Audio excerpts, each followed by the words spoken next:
अस्सलाम वालेकुम to to all of you. बहुत शुक्रिया आप सबका यहाँ आने का। और I know everyone is here for a food, जो कि मेन चीज़ थी जिसको हमने अनाउंस किया था। तो इंशाल्लाह उसका इंतज़ाम है। राइट, क्या है खाने में? Chicken kadai is there, so that's something we always wanted. See ठीक। सो बेसिकली आप लोगों को पता चल गया होगा कि जो कि नए लोग हैं यहाँ पे, कि मकसद है कि कोलैबोरेशन कल्चर को मज़ीद फ़रोग़ देना। और कोलैबोरेशन कल्चर बेसिकली कि एक कामयाब है तो दूसरा उसके साथ जुड़े, और साथ एक ऐसे कल्चर में हम लोग आएँ ताकि मिलकर कामयाबी ले सकें। हम ये देखते आए हैं कि इस वक्त जो पाकिस्तान के हालात हैं, सबसे ज़्यादा इस वक्त बेस्ट अपॉर्चुनिटी क्या है? बेस्ट अपॉर्चुनिटी है to make money in dollars. That's the best opportunity. तो क्योंकि हम देख रहे हैं कि जिस तरह से द इकॉनमी एंड ऑल दो stuff is rising on its peak, right. 1947 से लेकर मुल्क नाजुक दौर से ही गुज़रता रहा है, और आज भी वही है कि मुल्क एक नाजुक दौर से गुज़र रहा है। तो ये पाकिस्तान की जो यूथ है, इसमें इनको क्या चाहिए? इनको चाहिए डायरेक्शन, इनको चाहिए एनवायरनमेंट, इनको चाहिए प्लेटफॉर्म्स। तो ये ऑब्वियसली हमारे पास दो ऑप्शंस थी। एक ऑप्शन थी कि पैसे हैं तो जी हम DHA या कहीं पर भी प्रॉपर्टी ले लेते और उन प्रॉपर्टी को बेसिकली 2-3 साल बाद बेच देते और वहाँ से प्रॉफिट ले लेते, या कोई ऐसा प्लाज़ा ले लेते जहाँ पे मंथली हमें रेंट आता रहे। ये भी एक ऑप्शन है। तीसरी ऑप्शंस थी कि पाकिस्तानी अवाम को सर्विसेज देना, राइट। और आप अच्छी तरह जानते हैं यहाँ पे जब आप ख़ुद भी बर्गर लेने जाते हैं मैकडॉनल्ड्स में, तो आपको थोड़ी सी केचप भी कम हो तो आप नाराज़ होते हैं। तो हम पूरे पाकिस्तान को सर्विसेज इस वक्त दे रहे हैं, जो कि आप देख रहे हैं कि काफ़िला कैसे एक मैस लेवल पे पहुँचा, जहाँ पर हम सिर्फ पाकिस्तान का सबसे बड़ा ग्रुप नहीं, अल्हम्दुलिल्लाह we are world largest group. तो जब ये चीज़ें एक ऐसे लेवल पर आ चुकी, तो हमें भी एक हुई कि एक ऐसी मोटिवेशन मिली कि लोग कामयाब होना भी शुरू हुए, जो नहीं भी हुए वो भी एटलीस्ट कुछ लर्न करके गए, और कुछ ऐसे भी थे जो गालियाँ निकालना शुरू हो गए हमें, राइट। ऐसे भी बहुत सारे लोगों ने, और ये सब कुछ सहा हमने। हमें क्या ज़रूरत है यार कि लोगों की छोटी सी बातें सुने कि जो हमें क्या कुछ कहें, लेकिन कॉज बड़ा है। और दूसरा ये कि जहाँ 90% लोग खुश हैं वहाँ 10% नहीं हैप्पी, तो 90% is actually the power of enablers. तो सिर्फ़ एक वाक़या मैं आपको इसमें सुनाना चाहूँगा कि एक इंसान फ़सल उगाता है। वो फ़सल उगाता है जब, तो वो कहता है जी कि मुझे फ़सल उगाने के लिए मुझे चाहिए बेस्ट धूप चाहिए, बेस्ट टाइम पे बारिश चाहिए, बेस्ट टाइम पे मुझे कटाई चाहिए एंड ऑल दिस। लेकिन क्या रब जो है वो जब बेस्ट टाइम आता है कटाई का तो बारिश हो जाती है, या कुछ ऐसा हो जाता है, या आंधी चल जाती है एंड सो ऑनवर्ड्स। तो मेरे बस में हो तो मैं चाहूँ तो मैं तो बेस्ट टाइम पे सारा कुछ करूँ। तो उसकी बात सुन ली जाती है और उसको कहा जाता है कि जी आप के पास इस वक्त पावर दी जा रही है कि इस दफ़ा फसल जब उगेगी तो ये आप ही डिसाइड करेंगे कब बारिश होगी और कब क्या होगा।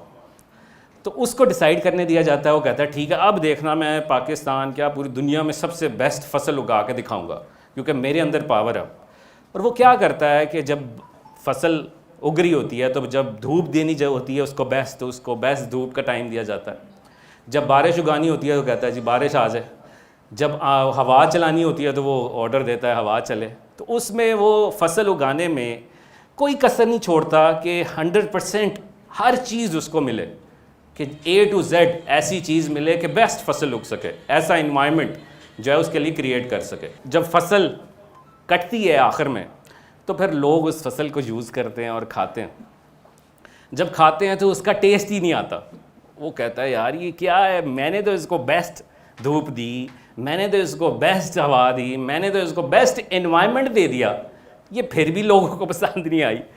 तो इसका आंसर उसे मिलता है कि क्योंकि इसने कोई मुश्किलें देखी ही नहीं इस फसल ने।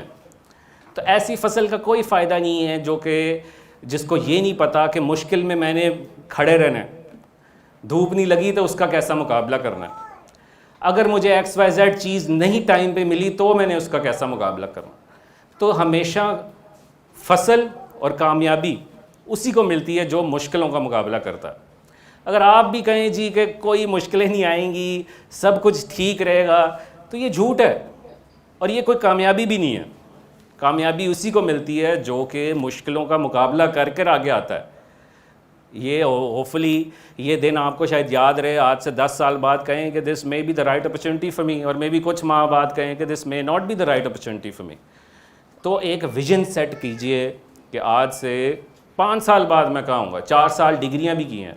अच्छी गाड़ी चलाने का मज़ा 25 साल में आता है कि 70 साल में आता है, राइट?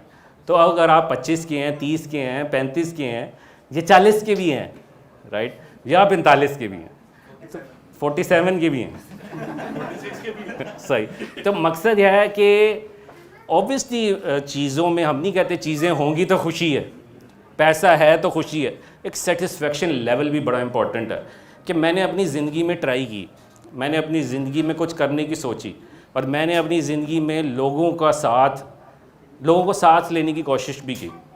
तो ये नियत कर लें कि मैं अब कामयाब हूँ आज, तो मैं आज से 5 साल बाद तकरीबन 100 बंदा अपने अंदर रखूँगा, एम्प्लॉयमेंट अपॉर्चुनिटी क्रिएट करूँगा।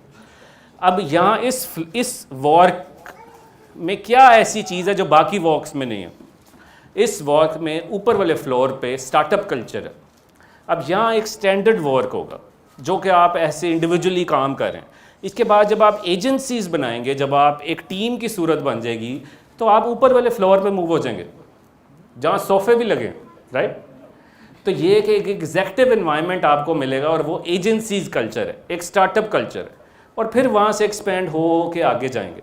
तो हम इस तरह से देखें, एनेबलर्स एक बोट है, उस बोट में आप सवार हो चुके हैं, रास्ते में कई तूफ़ान आएंगे और कुछ लोग उस बोट से उतर जाएंगे और कुछ उस बोट में बैठे रहेंगे।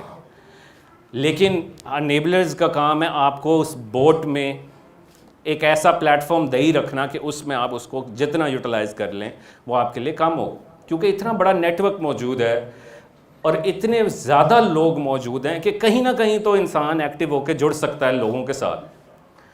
अब ये इन्वायरमेंट नहीं था पहले, आज से 4-5 साल पहले नहीं था।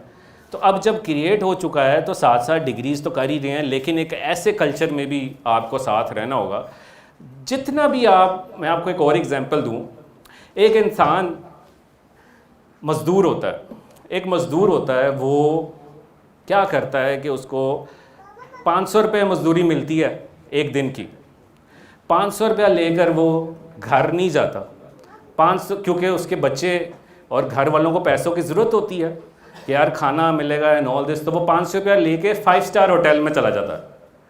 तो सारे कहते हैं क्या पागल इंसान है कि 500 रुपया मिला है, घर जाए और घर वालों को 500 रुपया दे और जो है वो हालात से मुकाबला करे एंड ऑल दिस। वो कहता है नहीं, मैं 500 रुपया चाय पीकर 5 स्टार होटल में देखना चाहता हूँ कि जो 500 रुपये की चाय पीते हैं वो बातें क्या करते हैं। मैं ऐसे इन्वायरमेंट में बैठना चाहता हूँ। तो जिस इन्वायरमेंट में आप बैठेंगे वो साल बाद 2 साल बाद वैसा एटलीस्ट सोचना तो शुरू कर देंगे। आप बैठेंगे कहीं और XYZ जगह पर, तो वहाँ पर वैसे ही बन जाएंगे साल बाद, 6 महीने बाद। तो आपकी दोस्तियाँ, आपकी कंपनी, ये लोग होने चाहिए जो अब यहाँ पर मौजूद है, इनके साथ दोस्तियाँ करनी है। ये आपके आज से 2 साल के लिए दोस्त हैं, इनके साथ मिलें, बैठें, डिस्कशन करें। और सारी ज़िंदगी फ्रीलांसर नहीं बनना, सारी ज़िंदगी लोगों को इन्वेस्टमेंट लोगों की लेकर उनके साथ काम नहीं करना। गोल ये बनाएं कि 1 साल में किसी के लिए काम करूँगा और अब उसके बाद मैं एक छोटा सा एम्पायर खुद भी साथ साथ अपनी भी चीज़ें बिल्ड करूँगा, अपना भी स्टार्टअप बनाऊँगा, अपनी भी प्रोडक्ट बनाऊँगा, अपनी भी लॉन्च करूँगा या अपनी भी कुछ करूँगा। कि ना कि मैं सारी ज़िंदगी ये कहूँ जी कि क्लाइंट नहीं है, इन्वेस्टर नहीं है। तो बहुत ज़्यादा अपॉर्चुनिटीज़ मौजूद हैं, बहुत सारे लोग हैं जो कि आप ही की तरह कुछ लोग नए थे और आज जो हैं वो एक एग्जांपल हैं लोगों के लिए। तो हर कोई कामयाब नहीं होता, लेकिन ये बहुत ज़रूरी है कि आप उसमें अपना हिस्सा ज़रूर डाल सकें।